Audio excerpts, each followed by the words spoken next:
विधि शर्मा पूछ रही हैं, जीव हत्या पाप है, किंतु रामायण में मैंने कई धर्मात्माओं के द्वारा शिकार करने की बातें पढ़ी हैं। कृपया बताएं कि वो किस दृष्टि से सही है। प्रत्येक दर्शन में एक चीज का ध्यान रखिएगा, देश काल और परिस्थिति के अनुसार चीजें बनती और बिगड़ती हैं। देश काल और परिस्थिति।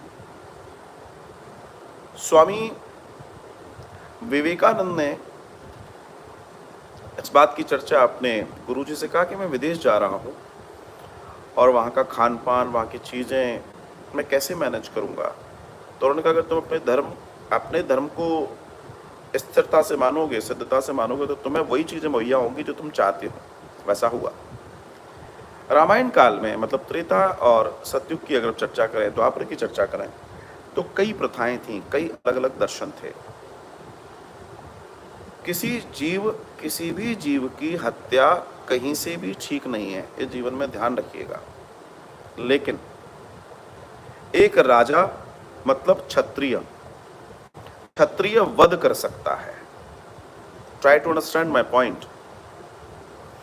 क्षत्रिय वध कर सकता है।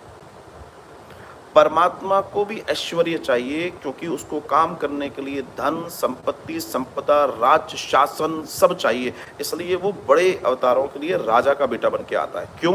क्योंकि वो प्रजा के लिए बहुत कुछ कर पाए। आपने देखा होगा कई जगह आखेट की, मीन्स शिकार की चर्चा आती है। राजा गए, शिकार खेला या शिकार किया। इन चर्चाओं के पीछे मैंने भी बहुत सोच आई, प्रश्न आपकी तरह मेरे पास भी था। मैंने इस पर बहुत विचार किया कि आखिर ऐसा कैसे। लेकिन पढ़ते मैंने कई चीज़ों को जब खोजा तो उसमें बताया गया कि क्षत्रिय तो कभी मांस खाते ही नहीं थे। यस, क्षत्रिय जो थे वो मांस भक्षण नहीं करते थे। क्षत्रियों का मांस भक्षण शुरू हुआ मुगलों के आने के बाद। मांस भक्षण क्षत्रिय, अब उसके पहले की कथाओं में हम जाएं तो वहाँ मांस भक्षण की चर्चा है, आदि की चर्चा है। तो वो कौन हो जाते थे? पतित हो जाते थे, मतलब वे फिर मनुष्य नहीं कहलाते थे। वो कोई भी हो, ब्राह्मण हो, शूद्र हो, वैश्य हो, क्षत्रिय हो, वो कोई भी हो।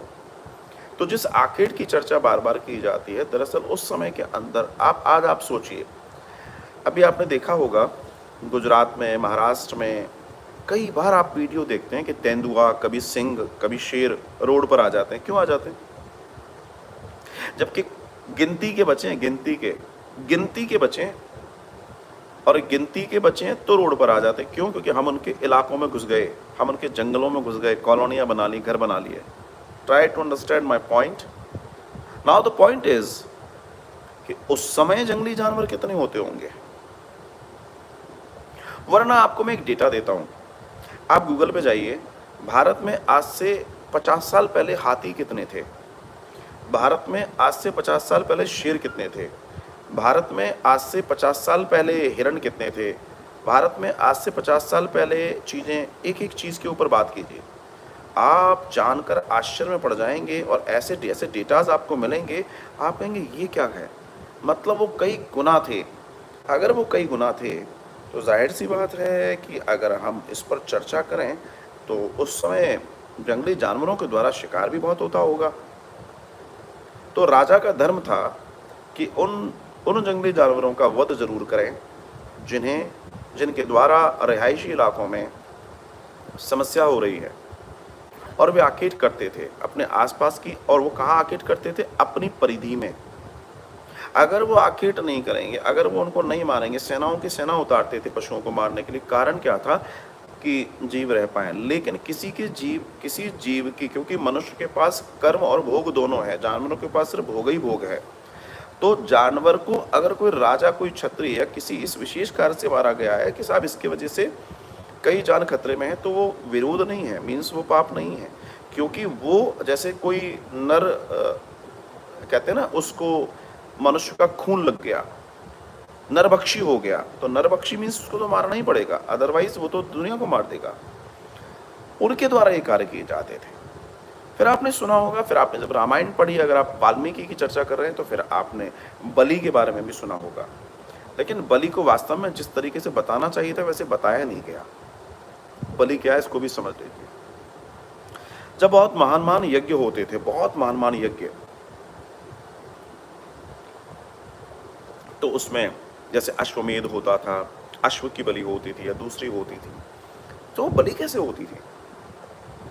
अश्व, जिसको अश्व शक्ति बोलते हैं, जिसको आज भी हम हॉर्स पावर बोलते हैं, हमारी मशीनरीज में बोलते हैं, तो उस समय उस यज्ञ को अपनी शक्तियों को देने के लिए कोई देवता, कोई गंधर्व, कोई वो कहता था कि मैं इसमें आहूत होना चाहता हूँ, मैं अपने जीवन को पवित्र करना चाहता हूँ। तो वो अश्व का रूप लेता था, चाहे वो आसमान से आए, चाहे वो तप से अश्व के रूप में, और वो अपने आप को खत्म कर देता था, अपनी ऊर्जा देता था।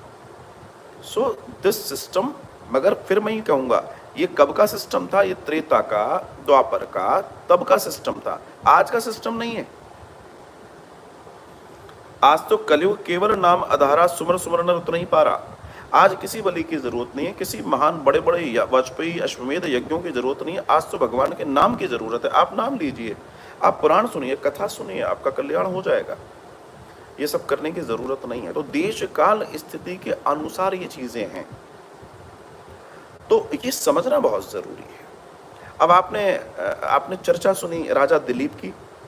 राजा दिलीप जब नंदनी की सेवा कर रहे थे तो भगवान शिव सिंह बनकर आए और उन्होंने कहा मैं इसको खाऊंगा।